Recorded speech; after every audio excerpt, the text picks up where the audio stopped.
아멘.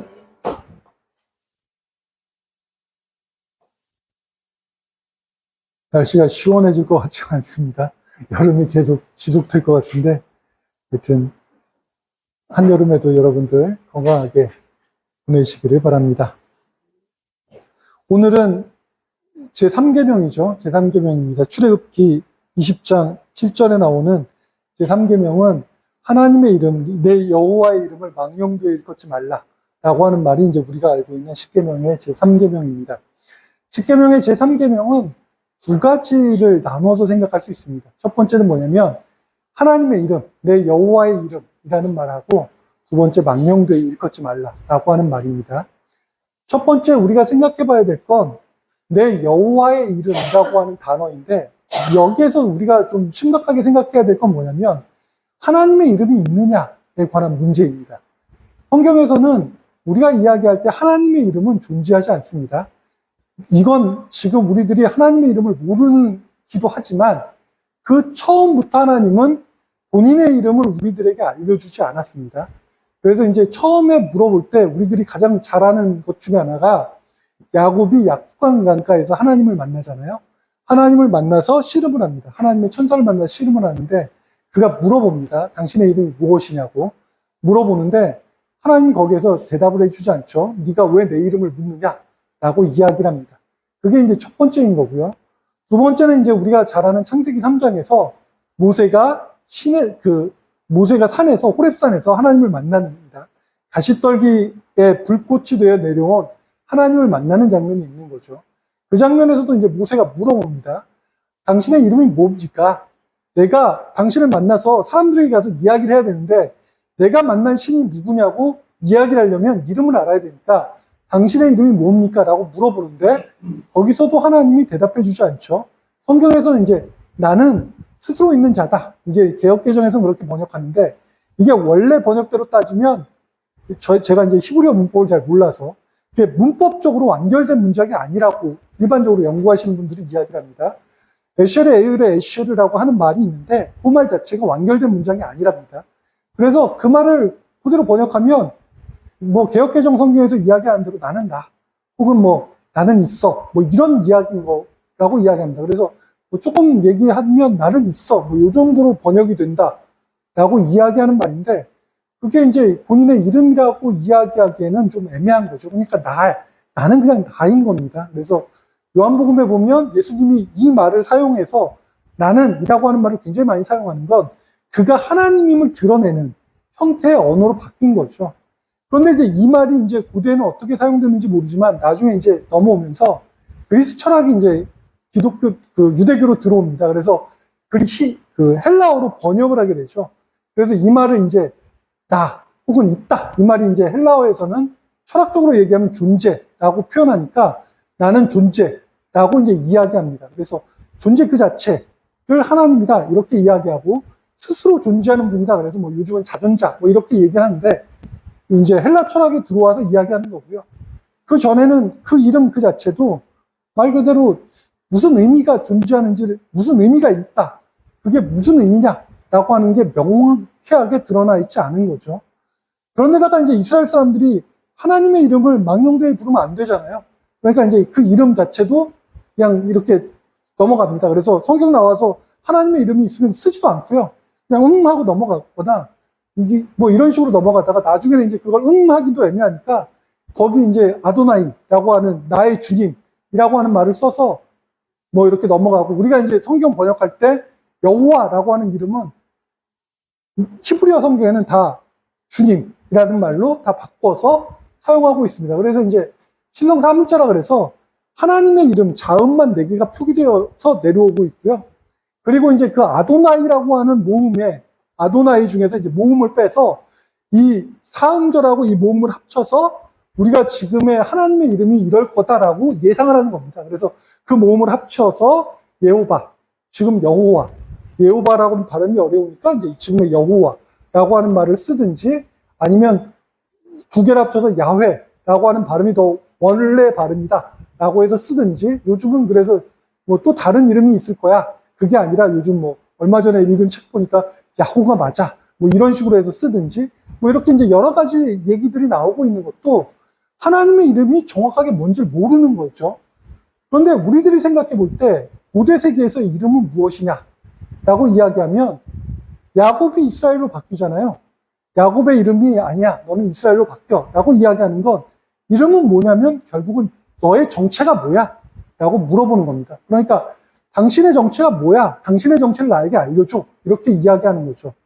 그래서 이제 그건 고대 세계는 다 비슷합니다. 우리나라도 마찬가지고요. 우리나라도 예를 들어서 귀신 들린 사람이 있으면 귀신을 쫓아낼 때 우리도 계속 물어보잖아요.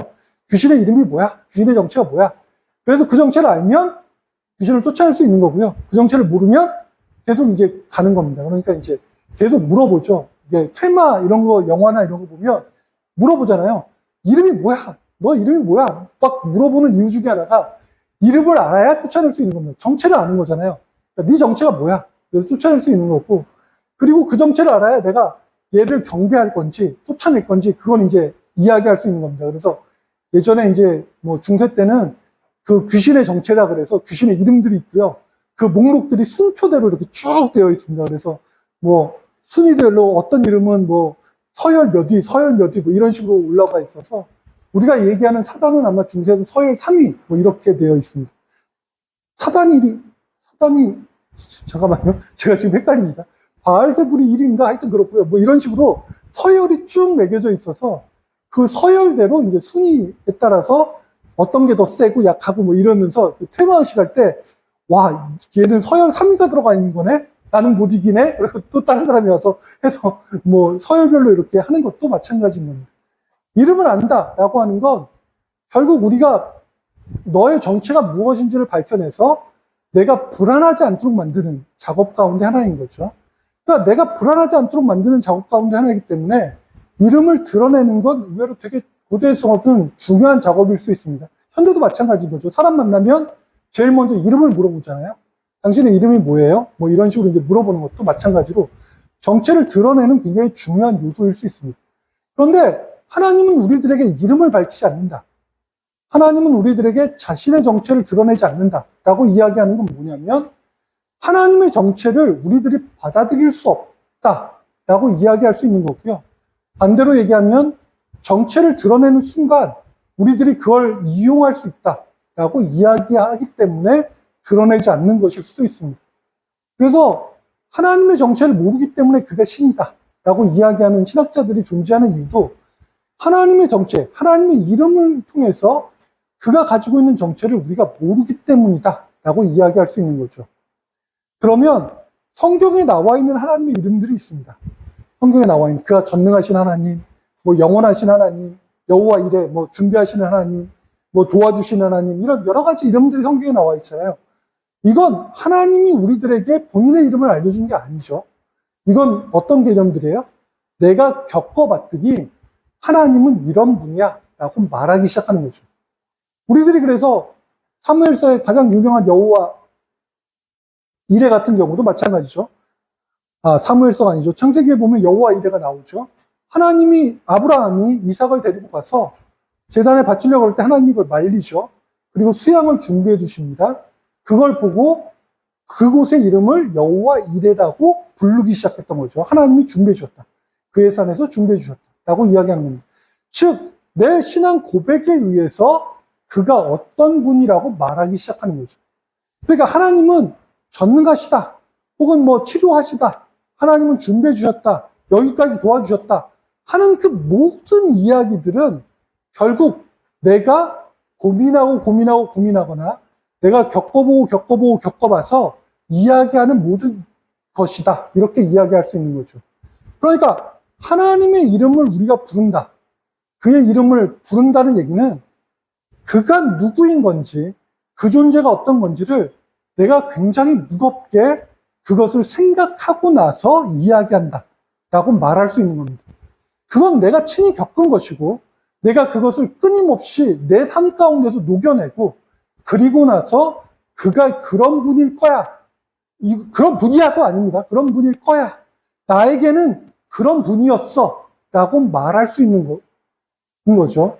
그리고 이런 분은 다른 사람들이 내가 그렇게 심각하게 겪어왔기 때문에 이야기할 수 있는 거, 다른 사람들은 함부로 논할 수 없는 겁니다.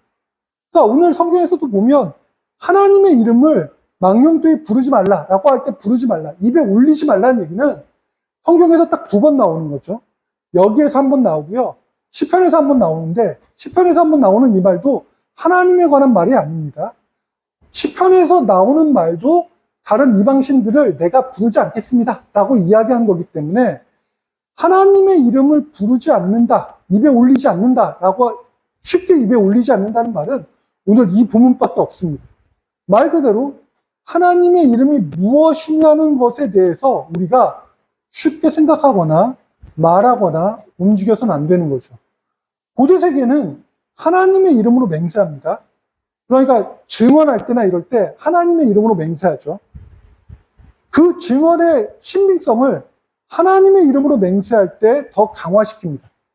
그러니까 그가 거짓말을 하지 않았어. 왜냐하면 신의 이름으로 맹세했기 때문이야 라고 얘기하는데, 어느 순간에 하나님의 이름이 가벼워지기 시작합니다. 그러면 아무렇지도 않게 맹세하겠죠. 그 맹세가 아무렇지도 않게 들어오고 함부로 맹세를 하거나 함부로 말하기 시작할 겁니다. 즉, 말이 가벼워지기 시작하면서 생기는 문제들이 계속 드러나기 시작한다는 거죠. 하나님의 이름을 하나님에 관해서 생각하지 않고 우리들이 말하기 시작하면 그 뒤에 있는 망령되게라고 하는 단어가 연결되기 시작합니다. 하나님의 이름이 존재하지 않기 때문에 우리는 굉장히 심오하게 무겁게 생각해야 되고, 그의 이름을 함부로 올리면 안 되기 때문에 끊임없이 그에 관해서 우리의 인생을 반추하며 생각해야 된다는 거죠. 그게 안 되면 망령되이라고 하는 말이 곧장 들어오기 시작합니다. 망령되다 라는 말을 우리들이 요즘은 잘 쓰나요? 요즘은 잘 안 쓰나요? 예전에는 굉장히 많이 쓰던, 제가 어릴 때만 해도 되게 많이 쓰던 말입니다. 너 뭐 조금만 이상한 행동하면, 나이도 젊어가지고 벌써 그렇게 망령되게 행동하면 어떡해? 뭐 이렇게 이제 쓰는 말이고, 비슷한 말이 이제 노망이라고 하는 말도 뒤에 있는 말하고 비슷한 말입니다. 그러니까 이제 망령되다라는 말은 우리가 생각할 때 현실적이지 않은 거죠. 그리고 굉장히 헛되고요. 하여튼 이상한 행동을 하거나 이상한 말을 하는 경우들이 있는 거죠. 말도 안 되는 이야기들을 계속 하는 것이 이제 망령된 말입니다. 이걸 이제 조금 반대로 이야기하면, 요즘 같으면 이걸 어떻게 설명하면 될까요? 이게 그 치매 걸리신 분들이 뭐 이렇게 좀 막, 이렇게 하면 우리가 이제 그걸 망령되게 이야기한다라고 말하는 거죠. 이것도 같은 의미인 건데 번역을 굉장히 잘 해놓은 겁니다. 그러니까 처음에 이야기할 때 히브리어의 이 망령되다라고 하는 히브리어의 뜻도 마찬가지로 헛되다 혹은 가볍다 라는 말로 쓰여져 있는 말 중에 하나인 거죠. 그러니까 아까 처음에 이야기하는 대로 하나님이라고, 하나님의 이름이라고 하는 말이 굉장히 가볍게 이야기되어진다라고 말할 수 있는 겁니다. 그러니까 하나님이 우리들에게 요구하고 있는 말은 뭐냐라고 이야기하면 하나님의 이름을 가져다가 가볍게 쓰고 있는 거죠. 현실적이지도 않고 객관적이지도 않고 내가 거기에 대해서 생각하지도 않고 그냥 함부로 나의 이익에 맞춰서, 내가 원하는 것에 맞춰서 함부로 말하기 시작하는 것들에 대한 이야기들인 겁니다. 이건 누구도 다 그것에 대한 생각들이 없는 거죠. 누구도 다 거기에 대해서 동의할 수 없는 거고요. 누구도 다 그 말에 대해서 별로 큰 의미를 부여하지 않는 언어인 겁니다. 그저 가벼운 이야기들의 연속인 거죠. 신앙에 있어서 우리들이, 저번에도 늘 제가 말하는 거지만, 신앙의 언어들은 굉장히 무거운 말들입니다. 그 무거운 말들을 우리들은 가지고 와서 들리는 대로 이야기하기 시작하죠. 들리는 대로 이야기하기 시작하기 때문에 그 말이 가벼워지는 거고요. 들리는 대로 말하니까 우리는 그 말을 함부로 내 이익에 맞춰서 아무렇지도 않게 말할 수 있는 겁니다. 하나님의 말을 망령되이 일컫지 말라라고 하는 말은, 즉 하나님의 이름을 내가 아무 생각 없이 혹은 거기에 대해서 내가 전후 말 파악 없이 그냥 말하지 말라라고 이야기하는 거죠. 쉽게 이야기하면 어저께 이야기했는데 오늘 이야기가 다르고 내일 이야기가 다르면 그건 생각 없이 말하는 겁니다. 요즘 이제 그런 경우들 되게 많죠. 요즘은 이제 인터넷이 발달하고 뭐가 발달하니까 사람들이 인터넷 트윗이나 SNS에 막 올리다 보면 예전에는 이 사람이 이런 말을 했는데 불과 1년 사이에 지가 불리하니까 또 다른 말을 하고 그리고 또 다니까 또 다른 말을 하고 뭐 이런 경우들이 굉장히 많이 있죠. 그리고 이제 그게 요즘 짤이라 그러죠. 그런 걸로 이렇게 막 돌아다니기도 합니다. 그런 경우들이 어떤 케이스냐? 결국 그 말이 가볍다는 것이죠. 그 말이 가볍다는 건 내가 하고 있는 말이 무슨 의미인지, 무슨 뜻인지 거기에 대해서 별로 생각하지 않았다는 겁니다.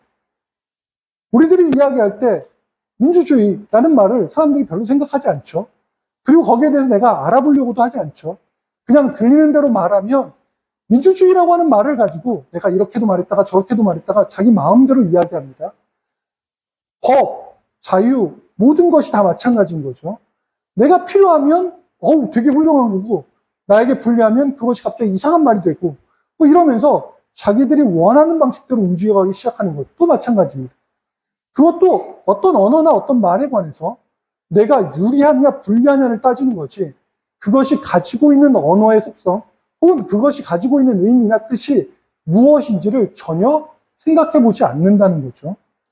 자유가 되게 소중하다라고 우리들은 끊임없이 이야기하는데 자유가 뭐냐에 관해서 생각하거나 알아보려고 사람들은 느끼지 않죠. 그냥 자유가 뭐예요? 라고 얘기하면 그냥 자유는 자유인 거죠. 어떨 때는 그래서 자유가 되게 중요하다가 어떨 때는 갑자기 자유가 별로 안 중요하다가 뭐 이렇게 애매하게 되는 이유도 자유가 뭐냐에 대한 생각이 없는 겁니다. 그러니까 당연히 말이 안 되는 거죠. 복지도 마찬가지인 거고요. 사회주의 또 마찬가지고요. 공산주의도 마찬가지인 거고요. 그런 단어들을 가지고 있는 의미나 상황이나 이런 것들을 파악하지 않고요. 생각하지 않고요. 들리는 대로 가볍게 이야기하니까 그러한 모든 것들이 계속 얽히고 설켜서 자신들이 가지고 있는 모든 행위들이 무엇을 의미하는지 자기가 사는 삶이 어떤 삶을 사는 건지를 전혀 알아가거나 생각할 수 없는 상황으로 가고 있는 거죠. 이렇게 하면 망한다 저렇게 하면 망한다 말들이 되게 많은데 그것도 마찬가지로 그것이 가지고 있는 의미가 무엇인지를 별로 생각하거나 알아보려고 하는 사람들이 없죠. 한국에서 나오는 모든 말은 그래서 굉장히 가볍습니다. 아무렇지도 않게 말을 하고요. 아무렇지도 않게 움직이죠. 이것이 교회로 들어오면 교회에서 가지고 있는 모든 말들도 가볍습니다. 그러니까 저번에도 한번 이야기했지만 하나님은 우리들을 무조건적으로 사랑하셔서 하나님은 우리를 그 무조건적인 사랑으로 우리를 구원해 주셨다고 이야기하는데 무조건적인 사랑이 무엇인지를 아무도 생각하지 않죠. 그냥 하나님이 우리를 무조건적으로 사랑하셨어요 라는 말을 굉장히 가볍게 하기 때문에 그 말의 무게를 깨닫지 못하고 있는 경우들이 많습니다. 그러니까 어떤 사람을 사랑하고 어떤 사람은 사랑하지 않고 라고 하는 말을 계속 혼동하는 거죠. 예수님이 세상을 사랑하셨다. 하나님이 세상을 사랑하셨다라는 말이 무슨 말인지 모르니까 갑자기 하나님이 사랑하는 사람이 생겼다가 하나님이 도저히 사랑할 수 없는 사람도 생겼다가 하나님이 사랑하는 사람을 구원할 사람도 있다가 하나님이 죽을 사람도 있다가 여기에 대한 혼동이 우리 가운데 계속 생길 수밖에 없는 거죠. 그러니까 사람들이 나중에는 어떻게 해요? 구원을 받았는지 안 받았는지 불안해하거나 내가 교회를 나와야 되는지 안 나와야 되는지 불안하거나 이 공동체 안에 있는 것이 내가 괜찮은지 안 괜찮은지 불안해하거나 혹은 내가 무언가를 안 할 때 그 일이 도대체 어떤 의미가 있는지를 모르니까 한 가지를 할 때마다 불안한 상황으로 계속 나를 몰아갈 수밖에 없는 현실이 우리 가운데 계속 존재하는 거죠. 하나님의 이름도 마찬가지인 겁니다. 하나님이 어떤 분이냐에 대한 생각이 나의 가운데 존재하지 않습니다.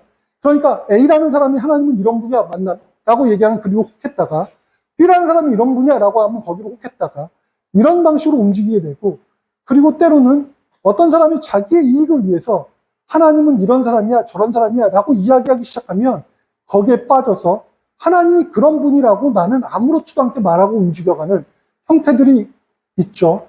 기독교가 극으로 빠지게 되는 이유나 기독교가 지금 광장에서 이야기하면서 모든 사람들에게 이야기하고 있는 그 모든 말들이 다 본인들은 하나님을 위해서라고 말하지만 과연 그것이 얼마나 생각을 하고 움직여가는지를 사람들은 이해하지 못한다고 말할 수 있습니다. 하나님이 사랑이다 라고 이야기하는데 사랑에 대한 것도 역시 생각해보지 않기 때문에 사랑이 너무 가볍고요. 그렇기 때문에 그 사랑은 누구에게도 허용되지 않는 사랑으로 움직여가는 경우도 너무 많다는 겁니다. 오늘 하나님의 3계명은 이렇게 얘기하죠. 하나님을 망령되이 일컫는 사람, 망령되이 그 말을 그 입에 올리는 사람은 하나님이 그 사람을 죄 없다 하지 않는다. 하나님은 그 사람을 죄가 있다고 이야기하겠다라고 이야기하는 거고요. 나중에 이러한 가벼운 일들이 유대 사회에서도 얼마든지 일어나고 있기 때문에 예수님은 마태복음 5장에 또 이야기하죠. 하나님의 이름으로 너희가 이제는 맹세하지 말라고 말하기 시작합니다. 그들이 하나님의 이름으로 이야기하고 있는 게 이제 신실하지 않은 거죠. 너무 가벼운 겁니다. 하나님의 이름으로 나는 이렇게 했어 라고 얘기하는 게 아무렇지도 않게 너무 가볍게 일어나니까 예수님은 아예 하나님의 이름으로 맹세하는 것 그 자체도 금하고 있는 거죠. 신앙은 쉽다라고 이야기하면 안 됩니다. 쉬운 것은 내가 하나님께로 나와서 하나님이 우리를 인도해서 나오는 것까지는 쉬울 수 있습니다. 하지만 하나님을 만나고 알아가는 과정은 결단코 쉬운 과정이 아닙니다. 그리고 그러한 모든 과정들은 우리들의 삶 속에서 고스란히 녹아져 있는 거죠. 그리고 그 과정의 모든 의미를 우리는 되새겨야 한다는 겁니다. 그래서 신앙에서 가장 중요한 건 반추하는 겁니다. 뒤를 돌아보는 거죠. 우리가 회개하는 것도 마찬가지고 하나님의 뜻이라고 이야기하는 것도 마찬가지입니다. 다 뒤를 돌아볼 때에 그 일들이 일어나는 거죠. 돌아보지 않는 사람은, 자기의 인생을 돌아보지 않는 사람은, 자기 마음대로 생각하는 사람은 하나님이 나에게